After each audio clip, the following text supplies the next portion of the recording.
Yeah, NBA Straya, how are you going? I hope you're alright. It is Friday, February 14, TGIF, am I right? That's right, it's Valentine's Day. As I said yesterday, this is your mate Jim. This is your last chance. Like, you're cooked if you haven't done something by now. I'm just saying. Come on.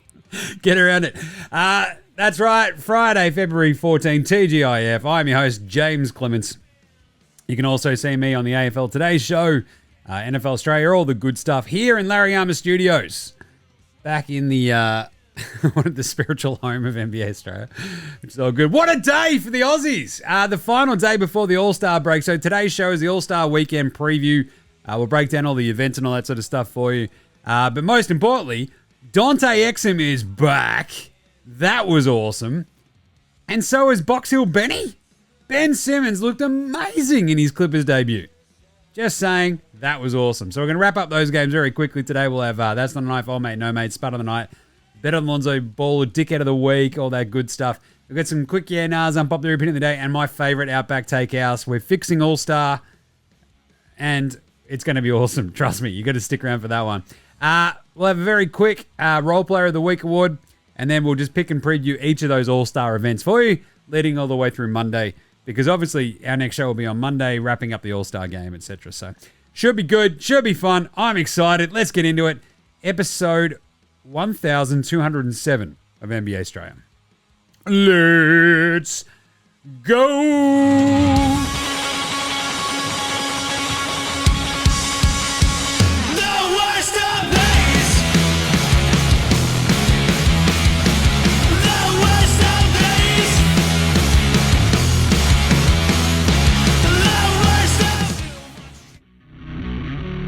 This is Josh Giddey. G'day, this is Andrew Gaze. This is Jack White. This is Joe Ingles. This is Dyson Daniels. This is Chris Anstey. This is Matthew Delvedova. This is Shane Hill. Hi, this is Ryan Brockhoff. This is Mitch Creek. This is Mick Kay. You're listening to NBA Australia. And you're listening to NBA Australia. And you're listening to NBA Straya. And you're listening to NBA Straya. You're listening to NBA Australia. And you're listening to NBA Straya. You're listening to NBA Australia. And you're listening to NBA Australia. And you're listening to NBA Straya. And you're listening and watching NBA Straya. This is NBA Australia. Let's do it. Watch out for the Shaq attack. You better, especially if you're his TV producer. Shaq managed to swear twice live on air before, which is pretty fun. Dropped an S and an F. I don't know, putting a bit of a D in the A if you ask me, of the producer there. Jesus. Don't want that from Shaq. I'll tell you that much. Hey, let's start today's show the way we start every show here at NBA Straya, usually with me having a whinge. Also, the daily whip around. Oh, I better turn that one up, eh? Bang. Try that again. Again? Go louder. Louder. Louder, he says. There you go. Got there. Oh, yeah. Rough week. Rubbish week. You know, just gross work, rubbish stuff where you're just like, this stinks. Just get your ducks in a line. That's all I'm saying. Rubbish gears. Today's news, very quickly. Dan Gafford is out for at least 6 weeks. Just another kick in the D for the old Dallas Mavericks. But they got an awesome game from Exum today. But a grade 3 knee sprain, which is pretty nuts. Very tough. So hopefully Gafford comes back before. That puts him basically, mid-Feb. That gets him back just in time for the playoffs if the Mavs can hold on. Obviously missing Lively, missing AD. It's going to get very hard very quickly, I think, for this Mavs team. But if they can just keep treading water, we'll see what happens. There wasn't a giant amount of other news, really, apart from the fact that we're not going to get Steph versus... What do we have last year? We had Steph versus Sabrina Ionescu. That's not going to happen at All-Star. That was kind of like finally, actually conceded today. And you're like, yeah, that checks out. It's all right, good. Yeah, apparently the story, very simply, is Steph and Sabrina weren't that interested in just a rematch. They wanted to have Caitlin Clark and Klay Thompson involved as well. And it's one of the weird things that we're going to get into with this All-Star. It's in San Francisco. It's in the Bay. And two of the greatest three-point shooters of all time, who made all their bones for the Golden State Warriors in Oakland and San Francisco and not in the three-point comp. Two of the greatest shooters of all time from the Warriors for the most part of their careers are not in it. Just a great job by hands. Yeah, we've got to clap them up. That's just shocking. Anyway, let's very briefly go through all the game wraps, then we'll just get into the All-Star preview before we do, nars, etc. It was a weird Friday before All-Star because you've obviously got everybody playing yesterday, so all these teams are on a back-to-back, and somehow it didn't kind of matter for a lot of them. It was absolutely chaos. So let's start with Golden State Houston. What a game it was, 105-98. The Warriors play everybody. Jimmy Butler, Steph, Draymond. They're hosting All-Star Weekend, but they need wins. So they win this one, 28-27. Now they are 34-21, the Rockets dropped to. And it was a strange game. Dylan Brooks couldn't do much. LP Şengün couldn't do much. Jalen Green couldn't hit a shot. It came down to Jock Landale coming off the bench to give them a bit of pep in their step. Got them fired up, got them back into the game, and they couldn't quite get over the hump. Cam Whitmore couldn't do anything. It was really weird. So the Warriors shoot under 40%. But the Rockets only shot 41%. And they had 20 turnovers to 10. Couldn't buy a three. They end up going 12 of 36, which, if you ask me, I think is 33.3333 recurring percent. So that's not good. Steph ends up with 27. Jimmy Butts 19-8-4. And Draymond 13-4-8. That's a good win for the Warriors. You're just watching this game going, oh, yeah, that's right. Houston are just aimless at times. So you don't have Jabari. You don't have Fred VanVleet. We get it. They didn't have Tari Eason. Steven Adams-Brew didn't play until like after the first half. But it's amazing how lost they look without Fred VanVleet. They got 25 points from Aaron Holiday, which was nuts. Nate Williams chucked in 5-9 shooting as well, and they just could not keep up with the Warriors. It's one of those things with the Rockets. They're hitting this point where there's just too many injuries and they're just very scrappy and very gulch. Anyway, that's a tough loss. OKC, another one. They lose in Minnesota 116-101 because reasons? It was weird. The Wolves didn't have anybody anyway. They basically had Ant-Man and Naz Reid and Jaden McDaniels. They had no Mike Conley, no Rudy Gobert. And they just kind of smoked OKC. It was bonkers. Naz Reid goes for 27, 14, and 7. Ant-Man shoots 5 of 18 but gets to 23, 7, and 7. But I don't know. Oklahoma City. Chet had 11 and 12. They got 20 from J-Dub. They got 24, 8, and 9 from SGA, but he shot 6 of 21. Brutal. And they're sort of usual dudes. And this is the thing where it's always in the back of your brain with OKC, right? Isaiah Joe goes 0 of 5 from the floor, including 0 of 4 from downtown off the bench. And you're like, oh, well, they've got other dudes who step up. It's like, do they? Because Aaron Air Wiggins goes 4 of 8, 2 of 4 from downtown. Their entire bench combined to shoot and make, 3 3-pointers. And that's kind of the big thing about this team, right? If they're sort of base level, not that crazy sharp shootery 3-point gunners, aren't like laying waste to everybody. There's not that much sort of, like J-Dub goes 0 4. There's not much recourse for them to keep catching up with teams and sticking around with teams. 7 of 29 is brutal gear. Like, the Wolves go 12 of 46, but at least they made 12, right? So, it's a bit of a weird one.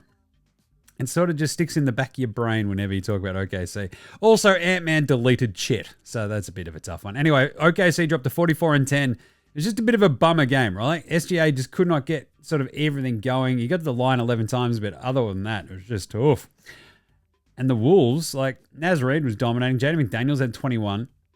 Like 13 for Terrence Shannon Jr. He hit big shots when it mattered, and they just sort of ran away with it. We also got a cracking Sacramento, New Orleans game where Sacramento just came up short in overtime, 133-140 to the Pelicans.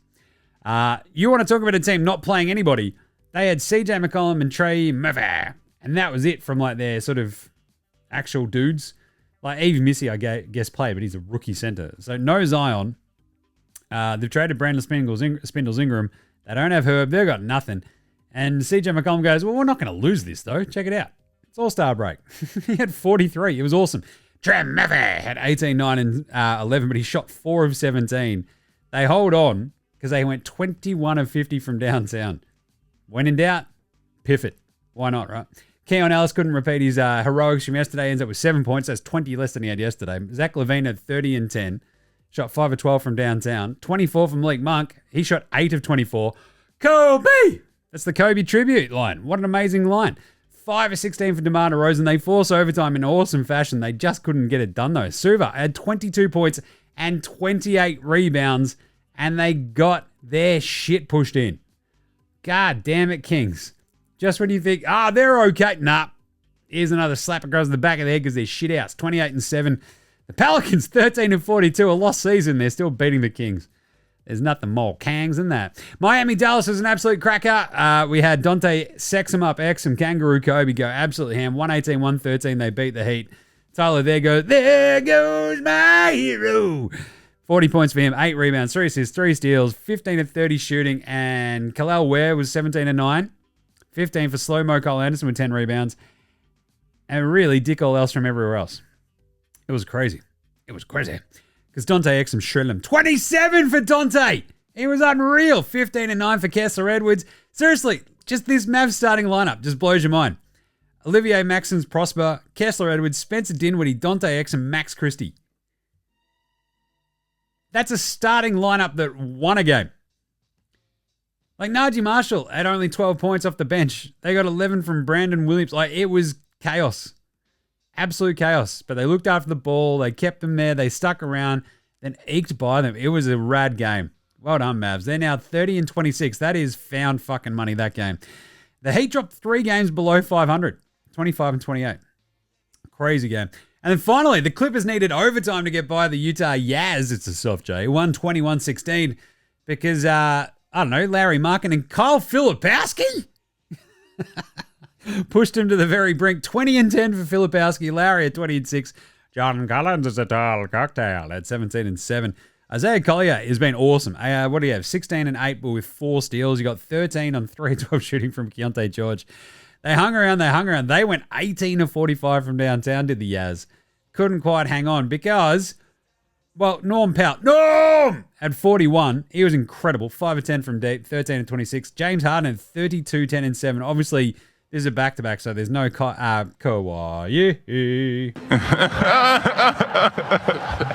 Hey, Kawhi, do you want to play a back-to-back in a pretty important game? I'll take that as a no. But the big one, Bogdanovich is out there. Very handy as a ball handler. Didn't have like a knock your socks off statistical game, but he just gives them like a sense of purpose when he's actually out there. And the big one, Box Hill Benny was absolutely awesome in his Clippers debut. He looked so spry and springy.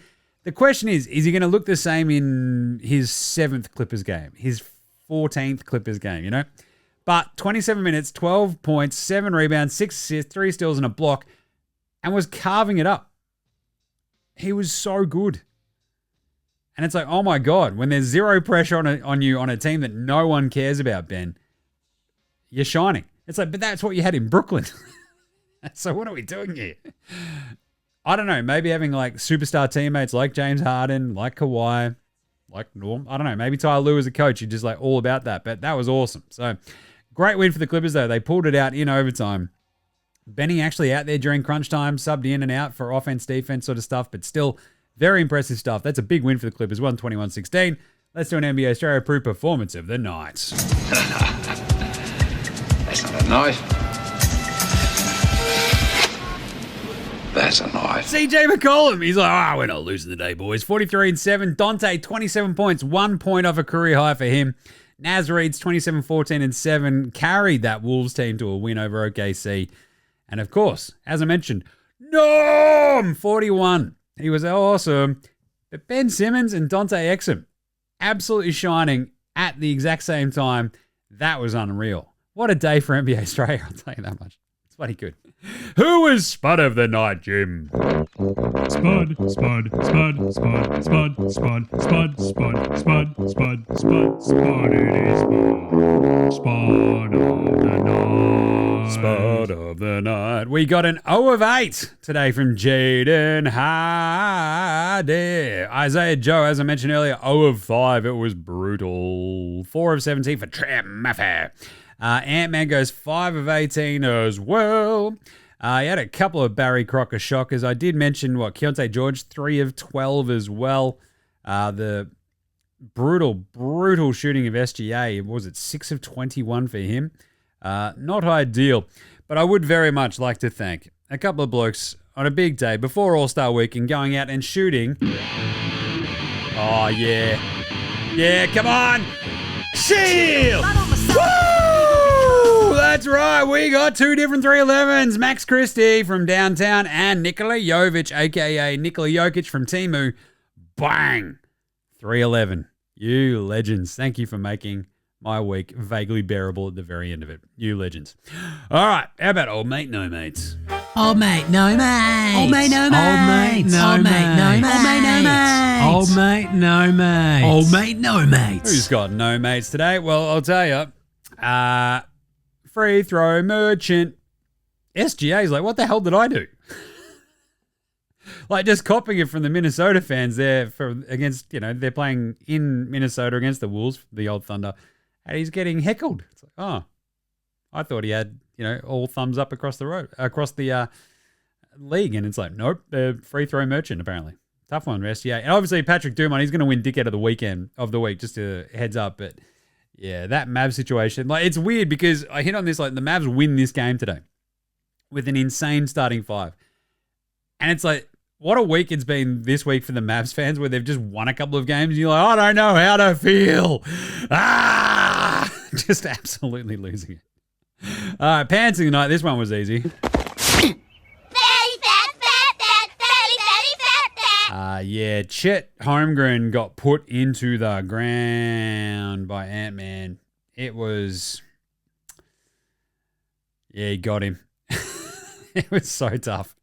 He, banged him and then gave him the old stare down, gets the fine tech, and you're like, come on, man, just let him have a look. That was such a sick dunk. And I'm so sick of unathletic refs who have never fucking dunked in their life going, hey, you were mean to that other guy after you dunked that ball really sick on him. I'm going to tech you up. It's like, you nerds need to sit the fuck down. That's what you need to do. Shut up, nerds. Simple. All right, finally, better than Lonzo Ball. Lonzo was the best player in high school. He was the best player in college. You think he'll get to the pros and be like, I made it to the pros, now I can be average. You're coming for everybody. Coming for everybody. Dante Exum, your beauty. 27 points, 3 rebounds, and 4 assists. Very, very nice. But I also wanted to just throw out, Max Christie has been awesome for the Mavs. Every Mavs fan who just heard that and went, yes, Jim, we know. 19 points. It took him 19 shots to get there, but he had 5 rebounds, 5 assists, 4 turnovers, but 3 steals as well. It's like, if they actually had AD out there playing, you'd be like, he's good. Max Christie's handy. Next to Anthony Davis and Kyrie, but yeah, still. Not Luka Doncic, however, is he? Yeah, no. No, he's not. Outside of that, Aaron Holiday as well, the overlooked other Holiday. If you want to talk about a bit of Lonzo Ball, it's like, which one's the shit Holiday, right? And you've got Giroux, Juzzy, Azzy. I mean, Azza goes for 25 and 8 with 4 assists today. That's not bloody bad. I'm just saying. So, good job by him. Right. Do you want to do a bit of a quick, everyone's favorite? It's some sort of, I don't know, what do you call it? A magic tweet?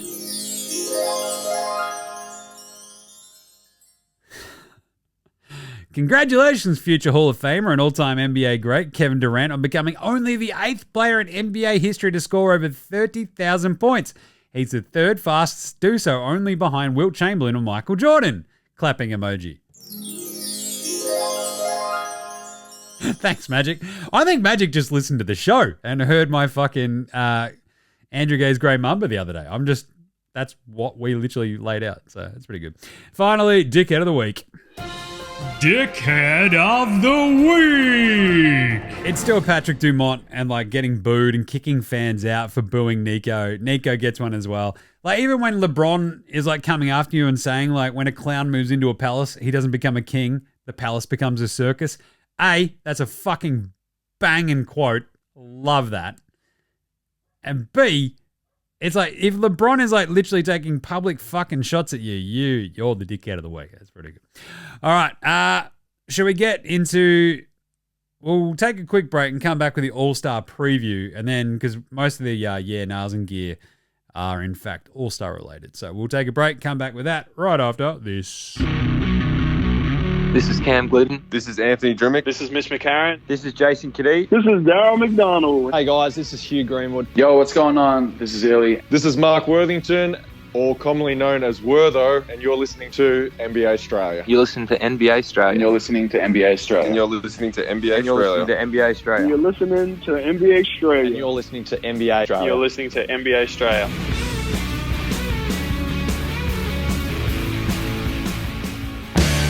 All right. Let's do it. So, usually we do some yeah nahs here, but we're going to lead into some yeah nahs after we quickly look at this interesting, shall we say, All-Star weekend ahead. So, those are the games today. They're all wrapped up. We'll start the All-Star with the Rising Stars. You've got, I love this, you got Run TMC, right? Now, if you're of my vintage, you might remember Run TMC. It's the Tim Hardaway, Mitch Richmond, Chris Mullin Warriors. That's right, the Warriors were good around the end of the 80s, into the early 90s, etc. And wildly exciting. And then they weren't for a long time. Sprewell ends up choking PJ Carlissimo, and they got Chris Webber, and it all went to shit. I don't know. It's a weird franchise. But because we have an all-star game in the Bay Area, they've brought back Run TMC to coach the Rising Stars. But you probably wouldn't fucking know about it until I just told you, would you? So I don't know what the NBA is doing. I feel like they've got a very bad, we don't know what the fuck we're doing marketing plan going on behind all this all-star shit, because it's a fucking schmozzle this year. Anyway, Rising Stars. Tim Hardaway, he will take on Chris Mullin. Mitch Richmond will take on Jeremy Lin, which is the G League coach. So the G League have a team as well. So you might remember all those teams. I read them out the other day, at least the pool of players, but the teams have been selected. So Tim Hardaway, the better. Tim Hardaway, the greater. Tim Hardaway Sr. We'll have Brandon Podemski, Jaime Jaquez, Grady Dick, Anthony Black, Zachary Risache, Alexander Sarr, and Tristan Da Silva. And he will be playing, what's that? Team C. So he'll play Chris Mullin, which will be Stephon Castle, Dalton Connect, Jalen Wells, Keontae George, Zach Edey, Trace Jackson Davis, and Ryan Dunn.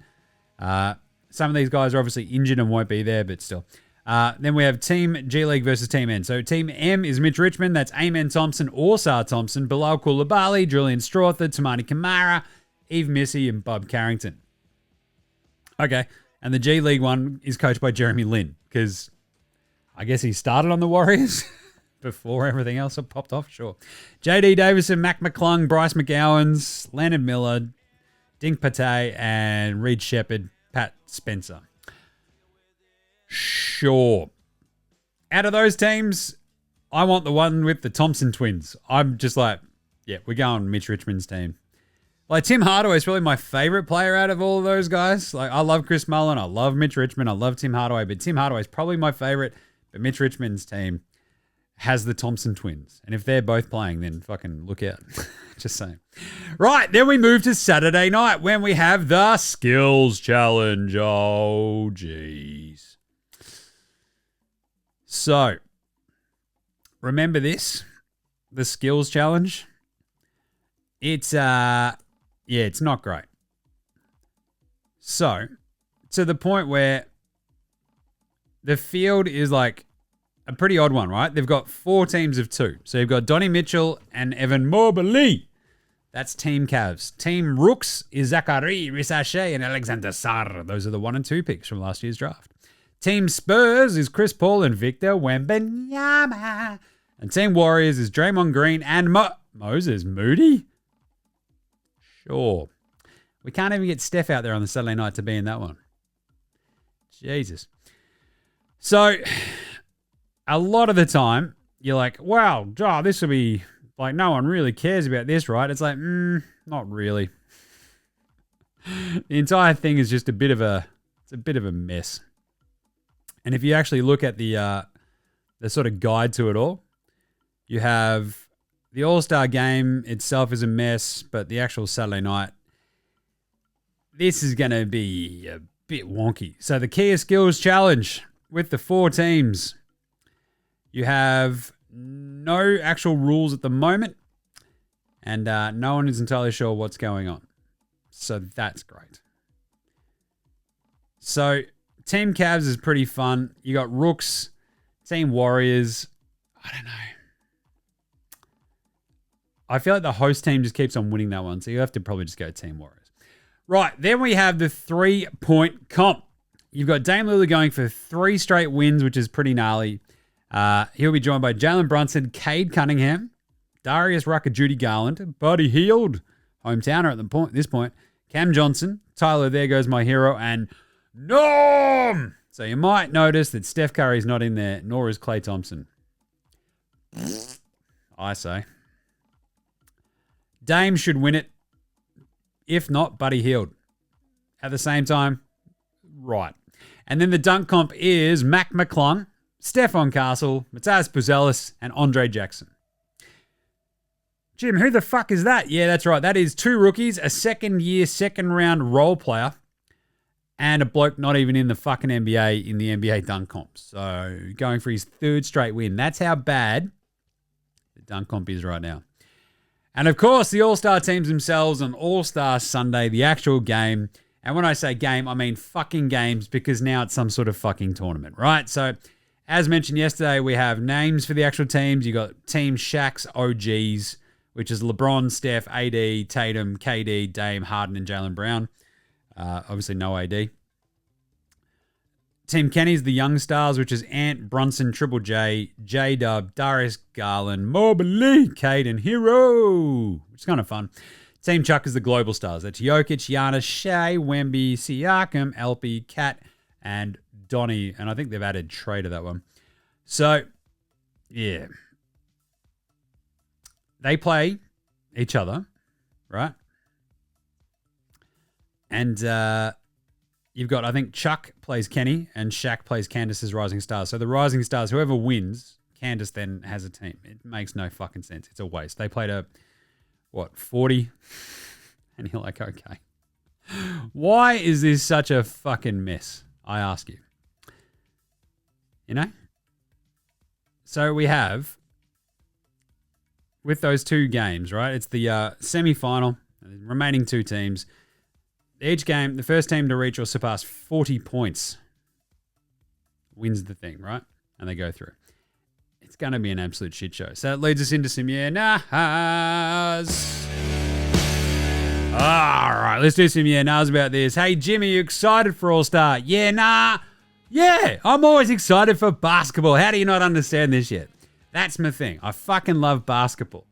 The problem is, this just feels like an absolute shit show of a schmozzle this year. I don't know what is going on. They've changed, anytime you quite literally have to explain something to a dummy like me, who's an absolute fucking basketball nuffy, but also a bit dumb. It's like, Jim, we're doing 2 games to play off into another game where it's a mini tournament. I'm like, in the All-Star game? It's All-Star games. You're like, you've already fucked it. It's not the NBA All-Star game. It's the games. And how is that breakdown going to go? Oh, we're going to play one game. We're going to play the next one. Then we're going to have the playoff. It might be fine. It might be shit. But I am still excited to see what happens, because I'm going to be fucking yelling anyway, aren't I? Yes, Jim, you probably will. That's right. Is the Saturday night now in danger, however, of being just an absolute fucking train wreck? Yeah. Because I think the entire thing is you got the 3-point comp. Oh, you'll hear it said a million times this weekend. The 3-point comp is now the jewel of the Saturday night All-Star crown.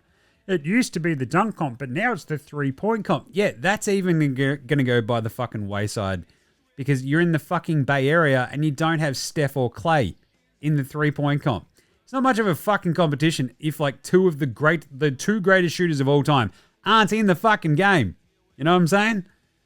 It's just a bit silly.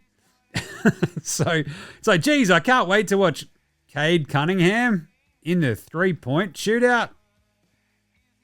What the fuck? Even Garland feels like a bit of a prep, but still. Norm Powell, that's kind of fun. He might be my sort of pick for it. Buddy Hield as well. I love a good hometown one. And then sort of final yeah-nah here. Does the dunk comp just need to be fucking scrapped? Yeah, nah. if it gets the fucking stars back, then yes. Like, just fucking scrap it. If the best you can do is a G Leaguer who's won it fucking back-to-back years, the Mac McClung dunks are sick, but he's also in the fucking G League. Like, you've basically got the professor out there, right? Like, you've got someone from the And One tour out there. Why not have someone from the NBL? Why not have someone from the Euro League? Like, it needs stars, it needs drama, and this dunk comp has fucking none. It's 2 rookies, a second-year, second-round pick role player that no one's fucking heard of unless you're a sicko, and Mac McClung, G League 2-time winner of the dunk comp. The fact that we have Ja Morant, Anthony Edwards, and Zion all in the NBA and all provisionally fucking healthy right now, and they're not in the dunk comp, is fucked. It's beyond belief.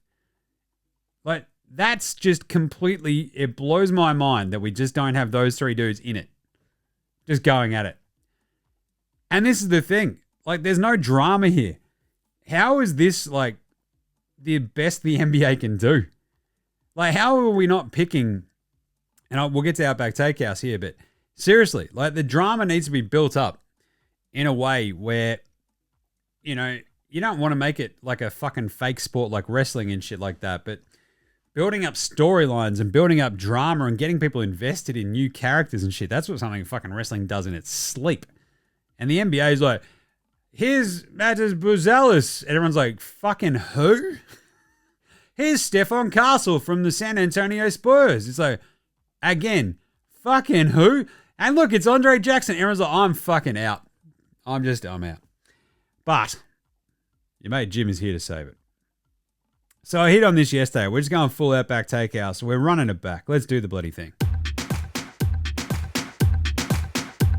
It's Friday at Outback, and you know what that means? Oh yeah, 4 for 1 icy cold Foster's Lager cans. That's right, the oil drum cans, the size of your bloody head. 4 for 1. It's Australian for beer, and it's not actually that bloody bad. Just icy cold in the fridge. Knock down a couple of tins and you're laughing. Icy cold Foster's Lager, only at Outback. I will accept sponsorships. Today's Flame Grilled take is every single All-Star who is selected has to participate in one of the 3 challenges of Saturday night. It's very fucking simple. If you're selected an All-Star, that is the entire field for the 3 events on Saturday night. That means you got 22 players, right? And I feel like we have to nominate what you want to be in. So you can have, 12 in the skills comp? We used to have 4 teams of 3. So that still works. You have 8 in the 3-point comp. And the remaining 4 have to go in the dunk comp. Like, just think about this. This is fucking awesome because obviously it doesn't sort of matter how you split up, but at least in the dunk comp, suddenly you've got 4 All-Stars. That's all that matters. We want name recognition. They're fucking All-Stars. A bunch of them should be athletic enough to give us a pretty fucking cool, array of dunks. Right? It should not be fucking rocket surgery. It's amazing that it's fallen so far out of fucking... you could have somehow out of all of this, Giannis probably ends up in, the skills challenge. So does Jokic. Maybe Wemby is suddenly in the 3-point comp. But it might sort of leave, Donovan Mitchell, who has been in, and I believe won, the dunk comp a million years ago, right? Jaylen Brown has been in it. He could do it again. Ant-Man. Boom. Done. He's on Team Kenny. And then, Darius Garland or Triple J, J-Dub, somebody fucking cool who we already have name recognition with, who's athletic, who could put on a fucking show. It's right there. Why the fuck are we trolling the bottom of the barrel for Andre Jackson and, Stephon... Sure, Stephon Castle and Buzelis, they might do cool fucking dunks. But you're going to go into the go, who the fuck are they?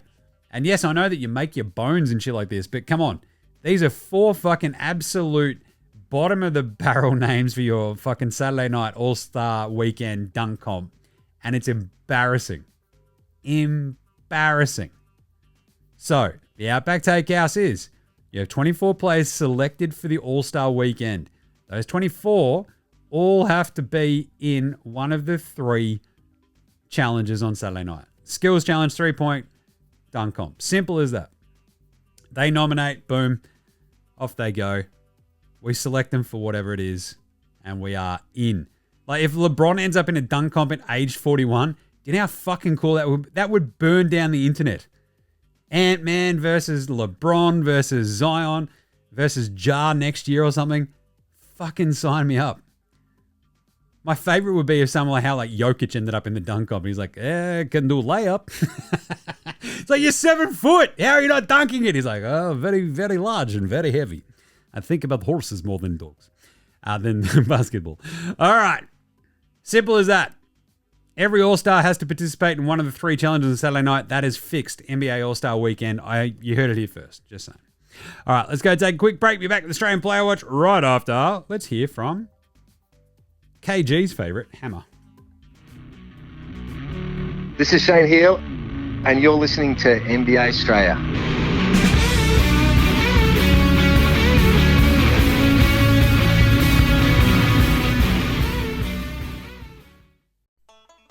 All right, time for NBA Straya, Australian Player Watch for Friday, February 14.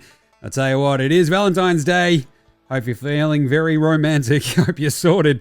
I'm feeling pretty romantic just about the results of the Aussies today. We had a great day for the Aussies, I'll tell you that much. 4 of the 5 games featured Australians, which sort of makes up for the lack of Aussies out there in the All-Star weekend, but still, kind of, not really. Let's start with Jingling Joe Ingles and Alex Dukas in that OKC Minnesota game. 116-101. The Wolves get it. Weird game. Strange game. Jingles got out there for 2 minutes. He went 0 of 1 from the floor.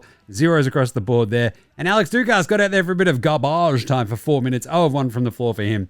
With +2 as well. So they both chucked up a shot. They both missed. But Jingles' Wolves get a nice win before the start of the All-Star break. And how about Dante Exum? Kangaroo Kobe himself goes bang in a huge win. 118-113 over Miami with no dudes on that Mavs team. Dante steps up. Kangaroo Kobe gives him the old 1-2 Costa Zoo. 24 minutes. He scored 27 points. That's one off a career high. He was incredible. 11 of 13 from the floor. 2 of 2 from downtown. 3 of 3 at the line. That's just beautiful, isn't it? Barely missed. He had 3 rebounds, 4 assists, 2 steals, and a block. That's a hell of a day. That's a hell of a day. An awesome win for Dante. Absolutely looking spry. And I'll tell you what, another Aussie made a big, big difference today. Jock Landale, the Rooster, in that 105-98 loss to Golden State. Jock came on and changed the entire timbre of that game.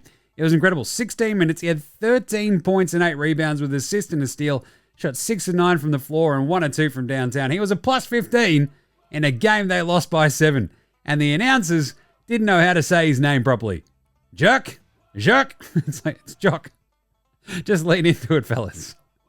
Jack Landale? What? Just learn how to speak Americans. Anyway, good job by Jock. He was fantastic. And then finally, in the Clippers game, no Patty Thrills, no Patty Mills, but Ben Simmons, Box Hill Benny, made his Clippers debut, and he looked great. He was so good. He was unreal, was our man Box Hill Benny. Shredded it. 27 minutes off the bench. He had 12 points. He went 4 of 5 from the floor, 4 of 4 at the line as well. To go with 8 rebounds, 6 assists, 3 steals, and a block with 0 turnovers. But I think most importantly, looked engaged, didn't he? He was flying back and forth. The defense was leading to offense. It's exactly what you want to see from our man Box Hill Benny. And that was very, very nice. So there is your Aussies on this Valentine's Day. Here's to a big All-Star weekend ahead. This is Matthew Delvedova, and you're listening to NBA Straya.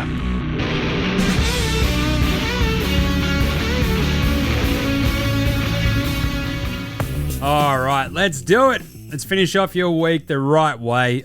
Role Player of the Week Award, the Luke Longley Role Player of the Week Award. I just want to give an extra bit of a shout out. We mentioned him at the top. Naz Reid. The dude has been absolutely fantastic for the Wolves over the years, right? And then today is the reason they kick the crap out of the Thunder. And I feel like he's never kind of the reason they lose their games. Like sometimes they have a quiet one here or there, but he's been on a tear. Julius Randle gets injured, and I feel like Naz Reid's just not getting enough shine. They've So they've beaten OKC. They lost to Milwaukee during the week, but he had 22 and 13 in that game. He had 27, 14, and 7 this week on Friday, well, today. It came after a 23-point game, a 22, 10, and 6, a 35 and 3. He's shredding in February. He's averaging an 18 and 8, but I don't know. It's one of the other things about being a role player, right? Like when someone else goes down, you're stepping up and your role changes, but you still excel. That is my Luke Longley role player of the week right there. Naz Reid of your Minnesota Timberwolves. Right. Let's do a quick Patty Mills Game Day, Baller Game Day Twitter check-in. And this one's a good one because I know what he's done. Let's do it. Patty Mills. He's just gone and done it. He says, thank you, Utah. It may have been short-lived, but I'm grateful for my time spent in the mountains and the friendships I've made along the way. Director of Vibes leaves with a heart full of memories. Cheers, Utah. Ride the slopes. Gnarly fingers. And then like a video with a thank you, Utah, and his signature and like a bunch of the highlights. It's fucking beautiful. Patty Mills is a legend. Simple as that. And now he gets to watch Ben Simmons and hopefully, I don't know, coach him up. What do you reckon? Just saying. Maybe. Right. That's it. That's the Friday. We have All-Stars. Are we going to do some picks? Should we do it? Let's do it. All-Star Weekend preview. Thanks, Inadvertent Bane. Not a problem, Jim. How's it all going? It's just been a shit week. Just shit work stuff, you know? But onward and upwards, as they say. Rising Stars. As I mentioned, I like the team Mitch Richmond because they've got the Thompson twins ostensibly. Outside of that, the G League team sort of sucks. So I think I'll go team Mitch Richmond. Oh, shit. There you go. They're the favorites. Nailed it. Rising Stars. There you go. Sure.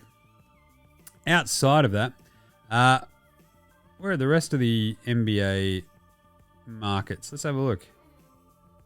NBA All-Star Game Weekend Extras. Here we go. 3-point contest. Let's have a look. Dame is the favorite. Buddy Hield is number 2. That was the one that I liked the most. Norm Powell at 7. I like that a lot as well. Yeah, I'd probably rank those that way. So Dame, Buddy, and Norm. Norm is the sneaky good one. Just a heads up. Go have a look at that one. Do we have a dunk comp market? What is going on? Where are all these ones? All-Star Weekend Extras. No, we don't. But my pick for the dunk comp is that Mac McClung just wins it again. So there you go. So skills. What did I say earlier? Team Warriors. The home team just sort of tends to win those, right? Like, was it Indy, stuff like that, Cavs, etc. We'll go Team Warriors today. 3-point comp, we're going to go Buddy, Dame, and Norm. Probably Dame, Buddy, Norm in that order. So Dame, Buddy, Norm in my favorite looks. The dunk comp, that's Mac McClung's to lose. Like, I think Bazelis will probably be the other one in the thing. And, like, Stefan Castle's wildly athletic.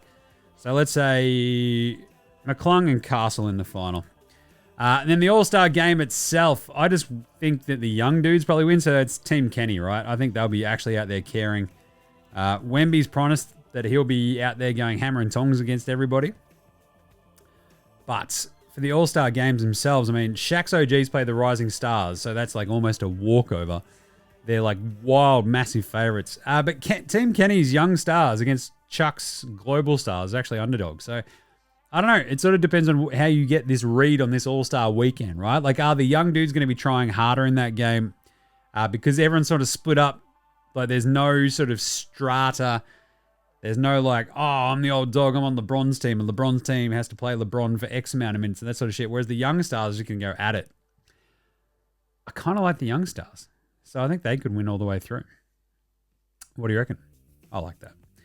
All right. So there you go. That's the All-Star Weekend pick. Skills, we're going Team Warriors. 3-point comp. Dame goes back to back to back. So does Mac McClung in the dunk comp.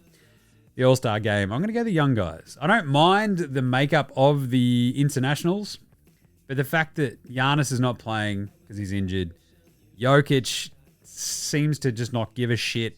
Maybe Wemby is like the one who's like out here fucking really trying, but the fact that they play the young stars early means that, I don't know, I feel like the young stars might just have a little bit more talent on that team. So that's going to be awesome though.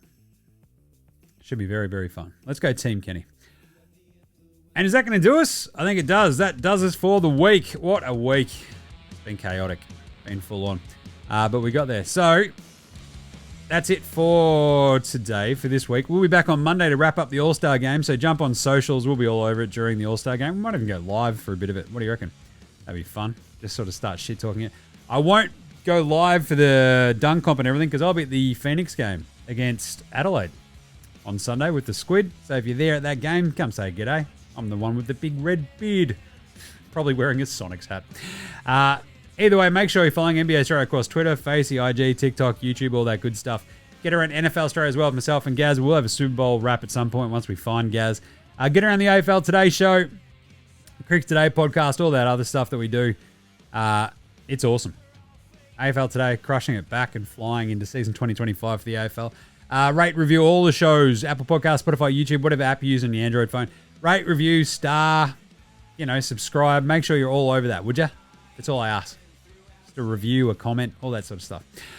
It does help out. Get around from Oslo. They're behind the intro and outro song, as well as House Hats, Joshua Delarantis, Fascinated Goldmines, Ramshackle Army, Iowa, Sex Shadow, Green, and Dozers.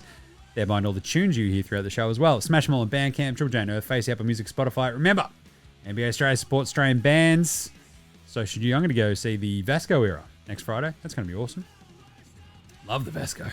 All right, that'll do us. We might just throw a quick Cooking with Bainesy on for your weekend at the end of this one, but we will catch you on Monday, you dickheads. And I'll sort of figure out the schedule next week. We probably won't do a show Tuesday or Wednesday next week. We'll do a quick pick for the Thursday game. Maybe we'll do a Thursday show, don't know. But either way, we'll be back next week for Monday either way. So until then, look after yourselves, would you? Have a great weekend and little Hosanna!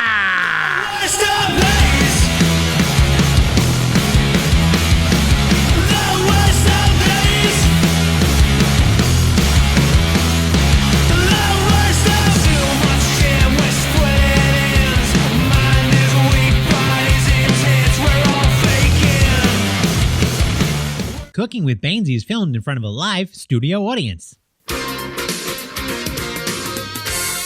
And now it's time for Cooking with Bainesy with your host, Aaron Bangers Baines.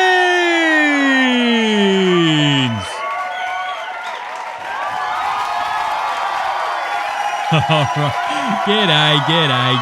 Yes, how are you all? Oh, look at you over there. I see you over there again, Cheryl. Yes, we know that you love it. Oh, this is great. Yeah, g'day. Welcome to Cooking with Bainesy. I am your host, Aaron Bangers Bainesy. All right, so this here episode, we're going to whip up one of my absolute favourite Australian staples. You can have it whenever as well, at night, for dinner, after a big night on the Terps. It's that absolute Aussie classic. It is Hawaiian pizza. Oh, yes, that's right. I love me some Hawaiian pizza, and it's easy as to make, mate. I mean, it definitely helps keeping up this physique, if you know what I mean. I reckon I probably cook about 3 of these bloody things a week, you know what I'm saying? And also, hey, just for yous out there as well, don't bloody listen to anyone who says shit about pineapple on pizza. They can go and do what I tell every centre in the Eastern Conference of the NBA. They can go fuck themselves, all right? You can put whatever the fuck you want on pizza. It's pizza. All right, so anyway, Hawaiian pizza is bloody simple, mate. All you gotta do is go down to your soupy and grab yourself a pizza base. I love the spongier, thick ones, you know. Grab a thing of tomato paste. Now, don't bother with the fancy pants shit with basil or oregano in it unless you want to be like all fancy pants and shit. Because then you just grab a bunch of shredded ham from the deli. Grab a bag of shredded cheese. Now, you can have mozzarella, cheddar, home brand, whatever you want. Doesn't matter. It's just bloody cheese. And the key ingredient, a tin of pineapple chunks. Now, it's pretty easy to whip this bad boy up, so let's get to it. All right, here we go. Now, just whip your base out. There you go. All right, now smother it with the tomato paste. Well, yep, there you go. Smooth her out a bit. Just make sure it's all over the entire thing. Now, dump your ham on there. Yep, all this shredded ham. Now, get your fingers amongst that. Shove that to the edges. There you go. Spread that out nice and even. Yep, there you go. All right, now cover this liberally with the dead pig. Come on, man. You got to put the ham everywhere. You just need heaps and heaps and heaps of ham. Just make sure it's the nice shredded stuff, though. All right, now drain your pineapple into the sink, or you can, you can drain it into a cup and drink that pineapple juice, What bloke doesn't like a cup of pineapple juice, you know what I'm saying, ladies? There we go. Now, fang the chunks of pineapple on there. Just put it everywhere, just throw it around. And then cover up the entire bloody thing with your shredded cheese. All right. Now, we've got this oven over here. Just wang her in there in the oven. There you go. Just for a good 15, 20 minutes at about 220 degrees Celsius. None of that Fahrenheit bullshit. Now, sit back, grab a tin, and let her cook. Oh, doesn't that bloody well smell delicious? All right, now here's one we made a little bit earlier. So you can see once it's browned a bit on the edges and all your cheese is all melty and nice, you whip her out, you chop her up into slices, and Bob is your bloody pizza-loving uncle. Now, give it a sec to cool down before you chow down. Don't burn your bloody tongue because that cheese will be hot as buggery, eh? So, all right, now it's there. Just get your bloody munch on. And that is an absolute bloody ripper of a meal. The best bit is, and this will impress everyone, right? You can cook it whenever you want. Mates, the missus, kids, everyone bloody loves Hawaiian pizza. And if they don't, just give them the old bangers, don't argue, and go tell them to cook their own bloody pizza. Because this is just bloody delicious, mate. All right, how easy was that? Cool, there you go. That is absolutely unreal. Love me some Hawaiian pizza. All right, so that's it for this week. Tune in next week for a new recipe, and we'll see yous then on the next episode of Cooking with Bainesy.